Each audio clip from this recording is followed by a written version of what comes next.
एणिकी मध्याह्न भोजन में मिल क्षीर। हेलो व्यूअर्स नमस्कार, मो कहला स्वागत करुच्ची PK7894 यूट्यूब चैनल को।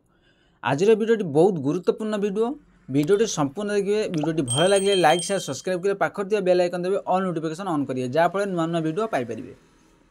आगामी दिन में छात्र छात्री को मध्याह्न भोजन में क्षीर देवाक राज्य सरकार चिंता करुँच। पिला पोषण और प्रोटीन जोगाइबा नहीं राज्य सरकार एभली पदक्षेप नेबाकू जाउछन्ति। एनिमंते प्रकल्प को परीक्षामूलक भाव कार्यकारी कर प्रकल्प सफल हेले सारा राज्य में छात्र छात्री को मध्याह्न भोजन में क्षीर दिज्व बोली मत्स्य और प्राणी संपद विकास मंत्री गोकुलानंद मल्लिक कहते। मंत्री श्री मल्लिक कहते राष्ट्रपति द्रौपदी मुर्मू जिला मयूरभंज रायरंगपुर में प्राइवेट प्रोजेक्ट भाव यार शुभारंभ कर गिफ्ट मिल माध्यम 29 विद्यालय 1184 पिला 200 ग्राम लेखाएं विटामिन ए और डी युक्त क्षीर दिज्व। शुभारंभ होपर यार सबु विद्यालय में लागू करने सरकार योजना कर।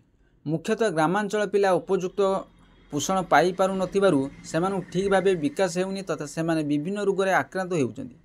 मध्याह्न भोजन में भी निम्नमान खाद्य दि जाउथुवा से नहीं सबुबले अभियोग होई आसुतिला। पूर्व सरकार अमल एथिरे कौनसी सुधार आसुनथिबारु नुआ सरकार आसिबा परे एथिपई तत्परता प्रकाश करिसेंति। प्रथम रु पंचम पिलांक पई मध्याह्न भोजन खर्च 7 टंका 64 पैसा करिसेंति। पूर्व प्रथम रु पंचम पिलांक पई खर्च 5 टंका 90 पैसा थिला। षष्ठ रु अष्टम छात्र छात्री पई मध्याह्न भोजन खर्च 10 टंका 94 पैसा वृद्धि करा जायछि। पूर्व एही श्रेणी छात्र छात्री पई मध्याह्न भोजन खर्च 8 टंका 82 पैसा थिला। राष्ट्रीय पशुधन गोकुल योजना दुग्ध उत्पादन सशक्त करा जिवो।